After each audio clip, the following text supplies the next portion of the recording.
네, 한판 브리핑 김수민 평론가와 함께하겠습니다. 어서 오십시오. 네, 반갑습니다. 자, 태풍 얘기부터 해보죠. 제11호 태풍 흰남노 역대급이라고 하는데 다음 주 화요일인 6일에 일단 남부지방에 상륙할 것으로 보이네요. 네, 어제까지만 해도 제주 남쪽 해안을 지나서 대한해협 쪽으로 빠져나갈 것으로 관측이 됐었는데요. 예. 하지만 태풍이 보다 서쪽으로 치우치는 요인들이 발생을 하면서 예상 경로가 바뀌었습니다. 부산 경남 해안 쪽에 상륙할 가능성이 높아졌고요. 또 더 서쪽으로 지날 가능성도 감지가 되고 있습니다. 이런 경우는 제주 서편을 지나 전남 해안 쪽으로 상륙을 하게 됩니다. 예. 현재 태풍은 대만 타이베이 남동쪽 해상에서 잠시 정체 중인데요. 일시적으로 강도는 떨어졌지만 북상을 시작하면 초강력 강도로 높아진다라고 하는 전망이 나오고 있습니다. 예. 2002년 루사, 2003년 매미 이상의 강도일 가능성이 있다는 것이 기상청 브리핑의 내용이었습니다.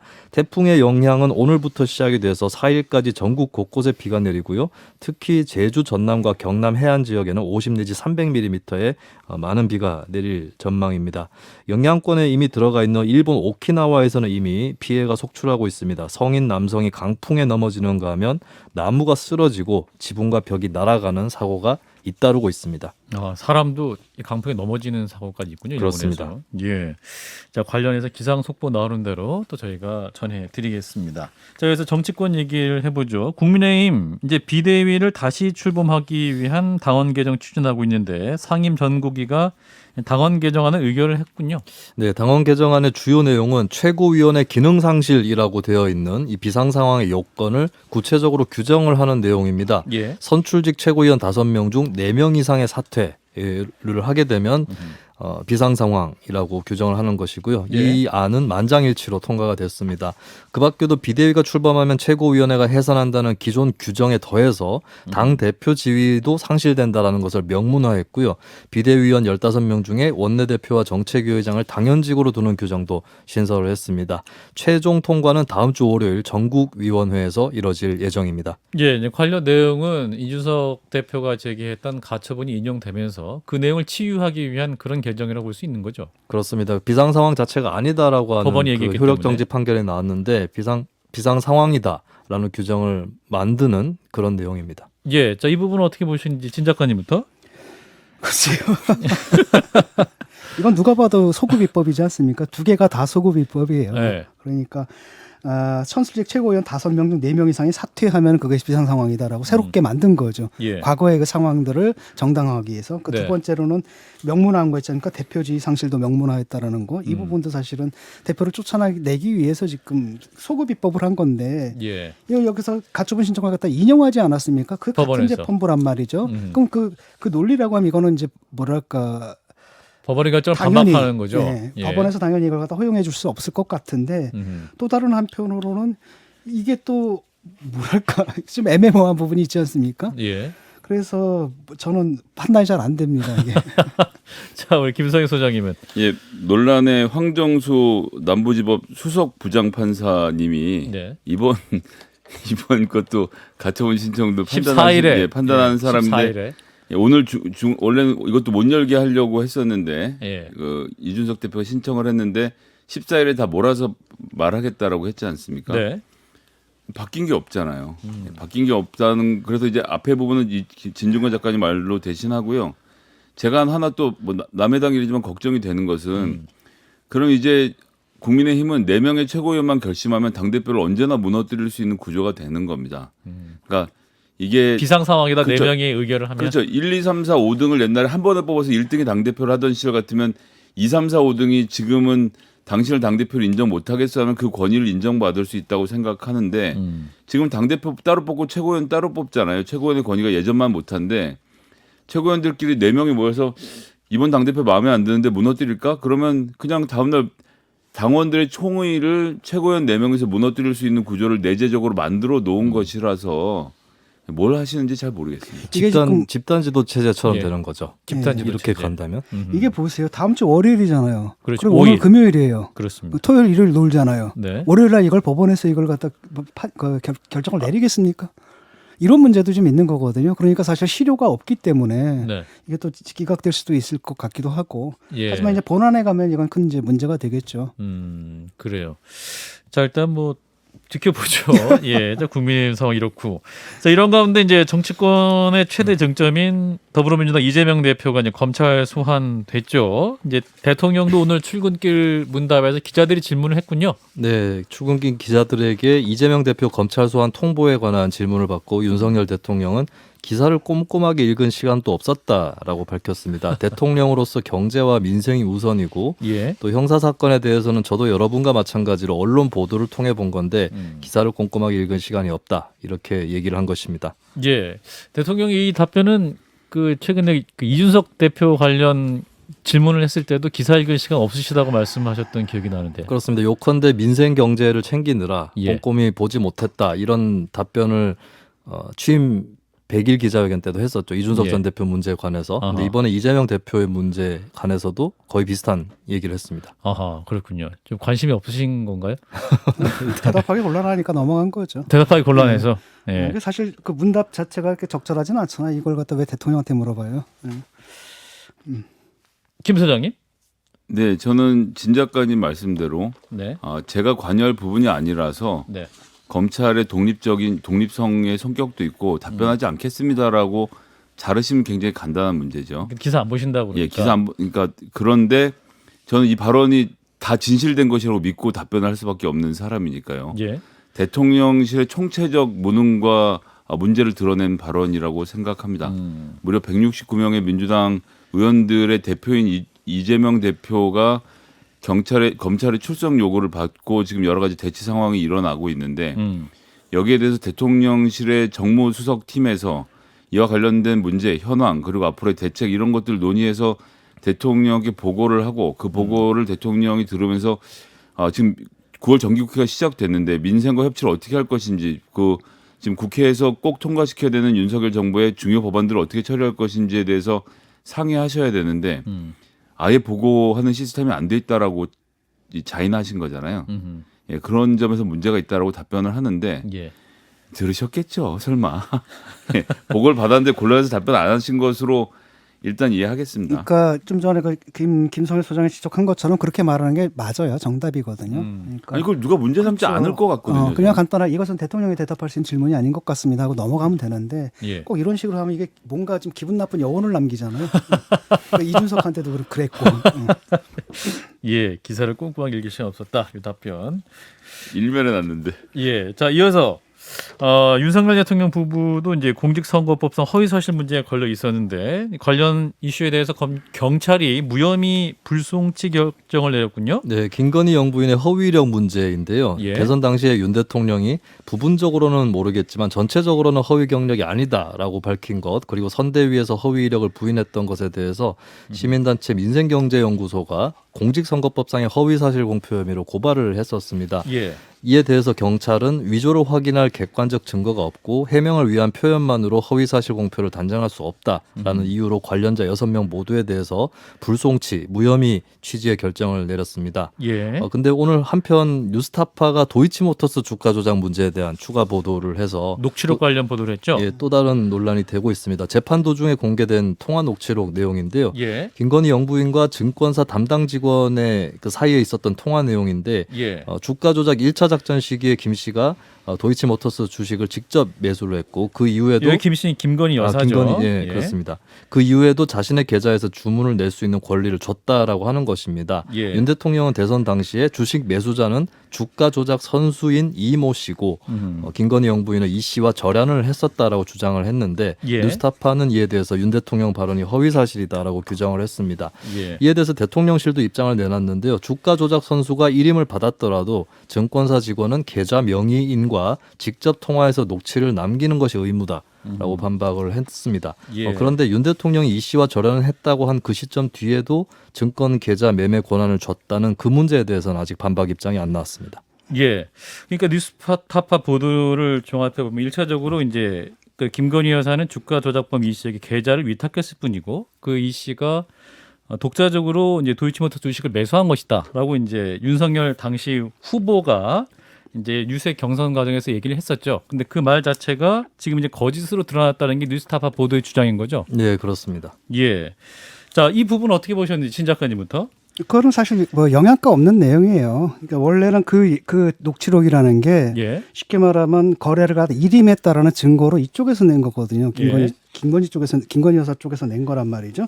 근데 그 아까도 이제 대통령실에 해명이 나왔듯이 그 일임을 했다 하더라도 그 거래를 할 때는 반드시 명예인 명의인을 가진 사람하고 통화를 하고 그다음에 확인을 한 다음에 그걸 기록으로 남겨놓게끔 규정상 돼 있다라는 겁니다. 예. 그러니까 대통령실 입장은 아니 그게 일임했다는 증거인데 이 증거를 거꾸로 일임하지 않았다는 것으로 들고 나오느냐 이쪽에 이 부분인 것 같고 예. 좀 전에 얘기했을 때 그 관계를 끊었다 이 부분은 아직 좀 해명이 좀 안 된 것 같습니다. 예. 그러니까 이렇게 생각하면 돼요. 왜냐하면 이 수사를 누가 했냐면 이성윤이 했지 않습니까? 서울중앙지검에 그 사람들도 결국은 2년 6개월 동안 붙들고 있다가 결국은 못한 거란 말이죠. 예. 그런데 다 이유가 있는 거죠. 그리고 이번에도 나온 것이 결국은 이걸 갖다 이제 해석을 좀 이상하게 한 거지 않습니까? 라고 했는데 해명이 이제 이렇게 나와 버린 거고 사실은 법원에서 증거물로 대조했는데 검찰에서 이게 만약에 정말 그 확증적인 증거라면은 예. 이걸 가지고 왜 수사를 못했겠냐라는 겁니다. 그래서 그다지 영향가가 있는 것 같지는 않고 다만 그 이 씨와 절연했다고 한 부분 이 부분에 예. 대한 추가 해명을 좀 해야 될 것 같습니다. 대통령실에서. 예. 그럼 추가 수사는 그럼 더 필요 없다.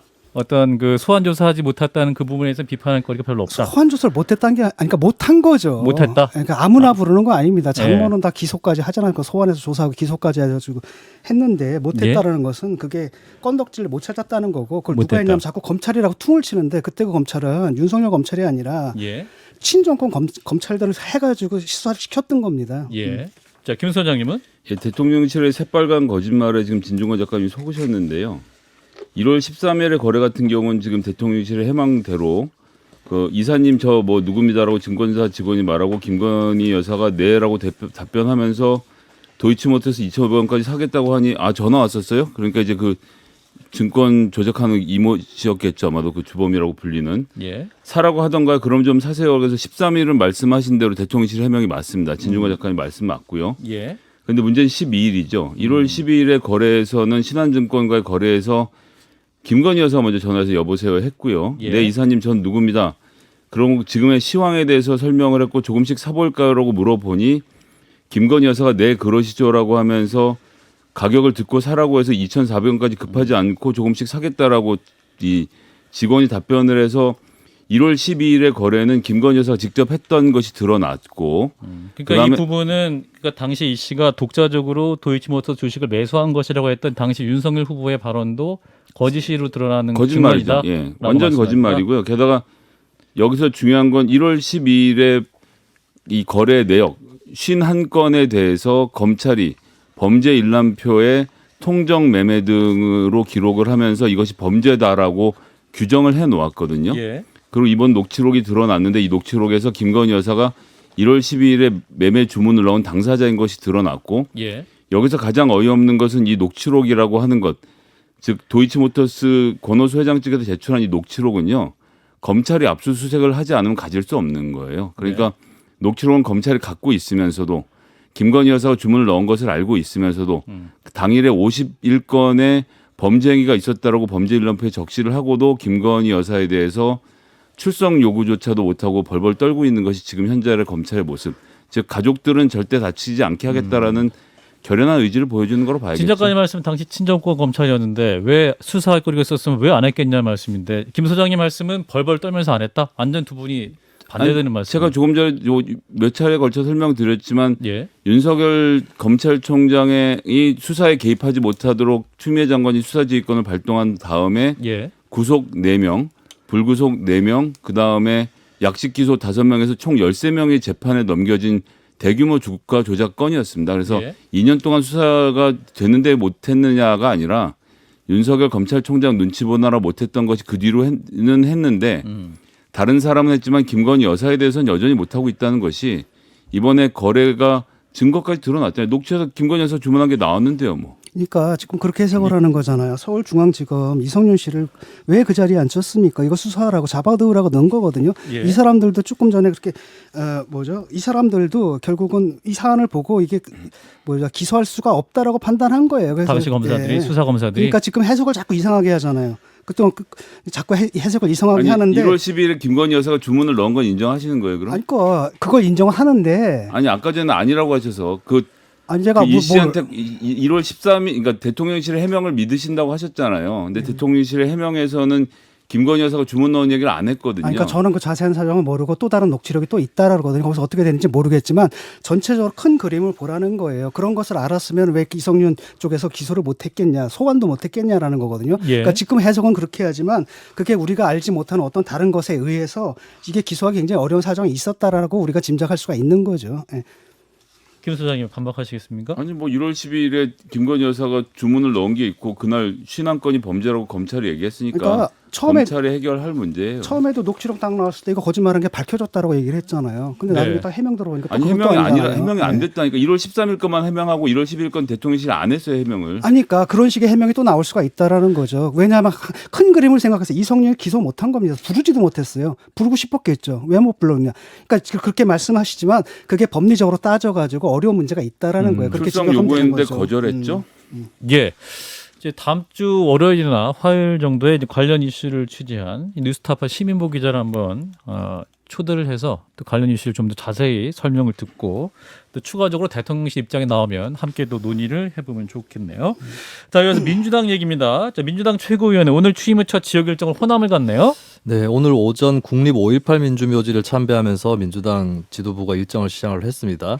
이어서 김대중 컨벤션 센터에서 최고위원회를 열었고요. 이 자리에서 이재명 대표는 윤석열 정부에서 지역균형 발전 과제가 퇴행하고 있다는 느낌을 지울 수 없다라고 하면서 호남 지역 경제발전 정책 지원을 약속을 했습니다. 예. 회의를 마치고 나서는 광주 서구의 양동시장에서 상인들과 간담회를 갖고 1박 2일간의 호남 일정을 마칠 예정입니다. 네, 호남에 이제 이재명 민주당 대표도 갔는데 검찰 소환 통보 관련 기자들의 질문이 있었죠.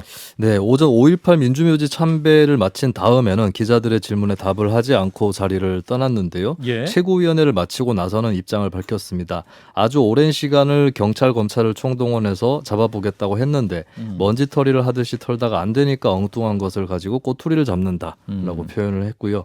검찰 소환에 응하겠냐는 질문에 대해서는 답을 하지 않았습니다. 이에 대해서 박성준 민주당 대변인은 내부적으로 논의 중이고 불출석 가능성도 크다. 출석 일자를 연기할 계획 역시 없다. 이렇게 밝혔습니다. 그렇군요. 불출석 가능성이 좀 큰 상황이다라는 게 대변인 말이고요. 자, 일단 호남에 갔습니다. 자, 어떻게 봐야 될까요? 일단은 그 경선 과정에서 호남 투표율이 좀 낮은 그 부분을 좀 당대표 차원에서 최고위 차원에서 좀 달래기 위한 움직임으로 봐야 될까요? 그렇게 봐야죠. 예. 호남이 사실은 그렇지 않습니까? 사실 예. 전략적 동맹을 맺은 거거든요. 예. 노무현을 통해 가지고. 그 다음에 이제 그 여파가 어디까지 가냐면 이제 뭐 문재인 대통령까지는 갔는데 예. 그 이후로는 그 연장선에 있다라고 느끼질 못하는 거예요. 이재명 후보 같은 경우는. 그 다음에 또 한편으로 이번 대선 경선 과정에서 그 이낙연 후보였지 않습니까? 이분이 사실 호남 호남 출신이고. 출신이고 이랬더니 이게 앙금이 남은 거고 이것은 이제 민주당으로서는 굉장히 큰 부담이죠. 왜냐하면 거기가 본거지인데 본거지에서 전폭적인 지지를 지금 못 받는다는 건 굉장히 불안한 증세거든요. 그래서 예. 그걸 이제 만회하기 위해서 내려간 거라고 봅니다. 네, 사실 경선 과정에 한 35% 투표율이 있었기 때문에 김 소장님 어떤 의견이세요? 그러니까 이게 지금 사실은 되게 심각한 문제예요. 민주당이 원래는 호남이랑 수도권이랑 두 개의 축으로 움직이는 정당이었고 예. 어쨌든 중요한 결정적인 정치적 결정에서 호남의 역할이 되게 컸거든요. 노무현 대통령의 경선 과정도 그렇고 예. 거기에 대한 프라이드가 있었던 것인데 최근에 호남이 완전히 홀대가 되고 있죠. 최근에 있었던 세 차례의 최고위원 선거에서 전남, 전북, 광주 이렇게 그 호남이 한 사람으로 몰아서 최고위원들을 세 차례 출마시켰는데 안 됐죠. 예, 세 명이 다 안 됐어요. 이번에도 송갑석 후보가 이번 송갑석 후보도 안 됐죠. 됐고 그 전에도 안 됐고 예, 그전에 처음에 전북이었고요. 전북이 먼저였고 그다음에 전남의 서삼석까지 후보까지 해서 다 안 되는 상황. 그리고 뭔가 본인들이 결정하는 것이 없어지는 상황. 전당대회에서도 후순위에 배치가 되면서 어차피 정해진 결과를 따라가는 그림이 만들어지면서 네. 사실 그보다 더 중요하게 서민과 중산층의 정당이라고 하면서 실제로 서민과 중산층의 많은 비중을 차지하고 있는 호남에 대한 어떤 대책 그리고 호남 내에서 민주당이 자꾸 기득권화되어가는 모습 이런 여러 가지를 복잡하게 얽혀 있는데 여기에 대한 대책을 못 내놓고 있는 민주당이 큰 문제라고 생각을 하고 예. 이 호남 지역의 출향민들에게 미치는 영향까지 고려하면 저는 민주당이 대위기라고 이 점에 있어서 그러니까 전체에서가 아니라 호남 문제에 있어서는 큰 위기라고 생각하고 정말 진중하게 이 문제에 대해서 고민하고 답을 내야 된다고 봅니다. 예. 자, 그리고 이제 이재명 대표가 검찰 소환 입장에 대해서 답변을 일부 했네요. 그죠? 이 부분 어떻게 들으셨는지 진 작가님부터. 그냥 출석했으면 좋겠거든요. 오늘 보니까 연합실론에서도 지적을 했는데 예. 지금 이재명 대표도 좀 출석할까 말까 뭐 못한다 이런 얘기도 좀 나오고 있고 예. 또 이준석 대표 측에서도 또 같은 얘기가 나오더라고요. 뭐 경찰 소환 예, 통보에 대해서. 경찰 수사에 뭐 정치적 배경이 있다 뭐 이러면서 음. 출석할까 말까 고민 중이다라고 하는데 예. 그냥 법 앞에서 모두 평등하거든요. 예. 그리고 공직자들이라면은 지금 솔선수범했으면 좋겠어요. 모범을 좀 보였으면 좋겠거든요. 예. 이 공권력의 공정성 이런 것도 시비 삼게 되면은 예. 우리 사회가 기준이라는 게 무너지거든요. 그래서 자기가 억울하다고 한다면 정말 출석을 해서 밝혀야 될 거 아닙니까? 이준석 대표도 마찬가지고 자기가 억울하다면 가서 밝히면 된 문제거든요. 모든 국민들이 그렇게 하고 있고 거기서 누구도 예외가 있어서는 안 된다고 보고요. 특히 공직자들이라면 더 엄격하게 그 기준을 지켜야 된다고 믿어요. 예. 김 소장님. 오늘 검찰이 서면 조사에 응하지 않아서 출석 요구를 했다는 얘기가 나와서 제가 사실 좀 당황했습니다. 아니 그럼 서면 조사를 내주에 왜 서면을 안 내서 이런 문제를 일으키나라고 했었는데 그 뒤에 또 더불어민주당에서 해명을 내놓았는데 네. 총 3건의 서면 조사 요구가 있었다고 합니다. 백현동 관련돼서는 이미 제출했고 나머지 한 건도 제출을 했고 나머지 한 건은 준비를 하면서 검찰 측과 그러니까 이제 최근에 받아서 검찰 측과 조율하면서 서면을 내려고 준비하고 있었다는데 서면으로 받으면 될 걸 갑자기 출석 요구를 했다라는 더불어민주당의 주장이 지금 겹치고 있거든요. 예. 그래서 서면 조사에 응하지 않았다라는 검찰의 이야기는 거짓말로 드러났고요. 3개 중에 2개는 이미 제출했으니까요. 한 건에 대해서 조율해서 하면 되는 일을 굳이 출석 요구를 했다는 점에서 검찰이 추석 전에 너무 이걸 정치적으로 바라보는 건 아닌가. 조금 더 냉정한 태도로 수사에 임했으면 좋겠습니다. 이재명 대표도 정면 돌파하실 수는 없을까요? 직접 나가셔서. 그러니까 제가 말씀드렸지만 서면으로 하자 그래서 서면을 제출하고 있는데 받다 말고 갑자기 중간에 서면 나오세요. 제출 안 했다고 거짓말을 하면서 출석 요구를 하는 것은 온당한 태도는 아니죠. 2건은 받고 1건은 안 받았다는 거 아닙니까? 그런데 공소시효가 9일이에요. 9일이면 이제 다음 일주일 후거든요. 그러니까 그 전에 뭔가 해야 되는데 이게 이제 언제까지 제출할 것이다라고 뭐 답변을 준 것도 아니고 저도 그렇거든요. 서면 다 해라라고 했을 때 막 언제까지 보내달라고 하지만 그때까지 보내진 않았거든요. 몇 주 후에 보내기도 하고 그랬단 말이죠. 그래서 예. 아마 그것 때문이기 때문에 이거를 너무 또 정치적으로 해석하지 말고 그냥 검찰에서 보내면 그냥 가라는 거죠. 제출하지 않은 마지막 건 같은 경우는 전당대회 임박해서 급하게 제출 요구해서 검찰과 지금 일정을 협의하고 있던 중이었다라고 하는 것이고요. 예. 또 이재명 후보 측에선 2명의 주요 참고인에 대해서 수사해달라라는 요청을 했는데 경찰이 그것을 무시하고 기소 의견으로 송치한 것에 대해서도 유감을 표명하는데 이재명 후보 쪽에서 얘기하는 참고인들 조사는 왜 안 하는지 검찰이 그런 부분에서 견한 공정성 시비는 만들지 않았으면 좋겠습니다. 예. 자, 이어서 이준석 대표 얘기를 해보겠습니다. 경찰이 소환 통보를 받았는데 출석 일정을 조율 중인데 지금 분위기는 또 갈지 말지 고민하고 있는 것 같아요. 네, 일단 어제 서울경찰청 반부패 공공범죄수사대가 이 전 대표에게 소환을 통보를 했습니다. 김성진 아이카이스트 대표에게 성상납을 받았다는 그 의혹 때문인데요. 예. 김 대표의 주장을 보면 2013년 2차례의 성상납을 포함해서 2015년까지 여러 차례 접대하고 명절 선물을 줬다라고 하는 것인데 예. 이 주장에 따르면 성상납 알선수재죄 공소시효 7년은 넘겼지만 마지막 명절 선물을 줬다고 주장한 시기가 9월 23일 내지 25일입니다. 2015년으로 가면 2015년 그렇습니다. 예. 2015년 그래서 공소시효가 아직 20여일 정도 남아 있는 상태죠. 그래서 일단 소환을 서두르는 모습이고요. 현재 이 전 대표와 경찰은 이제 일정을 조율하고 있는 것으로 알려지고 있습니다. 네. 자, 이준석 대표 어떻게 될까요? 나갈까요? 아까 진 작가님은 출석해야죠. 출석해야 된다. 출석해야 하고 이런 거 자꾸 빠지고 자꾸 정치적 이런 얘기 안 했으면 좋겠거든요. 하다못해 저는 민주당에서 지금 민주당 측 또는 그 인사들이 7건을 고소를 했거든요. 예. 7건을 고발을 했거든요. 즉 나갔습니다. 경찰에서 보면 나가고 서면한 그다음에 이제 하도 너무 많아가지고 2번인가는 제가 너무나 말도 안 되는 거라서 제가 막 항의를 했거든요. 이런 일로 나를 부르느냐. 그동안 내가 나갔는데 이건 너무 심한 거 아니냐. 그래서 2건은 서면으로 대시했거든요. 우리 별거 아닌 사람 다 무혐의 나왔습니다. 그럼에도 불구하고 저는 부르면 갔거든요. 그다음에 뻔한 겁니까? 고발의 의도란 건 뻔한 거 아닙니까? 저희 입을 막으려고 한 건데 그럼에도 불구하고 저는 갔습니다. 그러니까 이런 것 가지고 좀 이게 뭐 정치적이니 아니니 이런 싸움은 좀 안 했으면 좋겠어요. 이준석 전 대표 당당하게 가서 조사 받을 건 받고 소명할 건 소명해라라는 예. 거고. 자, 김 소장님. 예, 진 작가님 같은 경우는 다 공개적으로 한 발언이기 때문에 안 가고 내가 뭐 한 말이 사라지냐 서면으로 하자고 하면 서면으로 해줄 일이기 때문에 서면으로 잘 하신 것 같고요. 이준석 대표의 경우는 지금 서면으로 할 수 있는 성질의 문제가 아니니까 본인이 뭐 해명할 수밖에 없는 상황. 그리고 이건 지금 사실 급한 게 경찰 쪽이 아니라 이준석 대표 쪽일 것이거든요. 가서 예. 잘 설명하고 뭐 논박할 점들 논박했으면 좋겠습니다. 이건 뭐 경찰 수사 결과가 나와봐야 알겠어요. 자, 김수민 평론가. 자, 추석 전까지 이 상황 어떻게 정리될 것 같으세요? 현재까지 흐름을 보시면 30초. 일단 현실적으로 네. 현실은 유감스럽게도 예.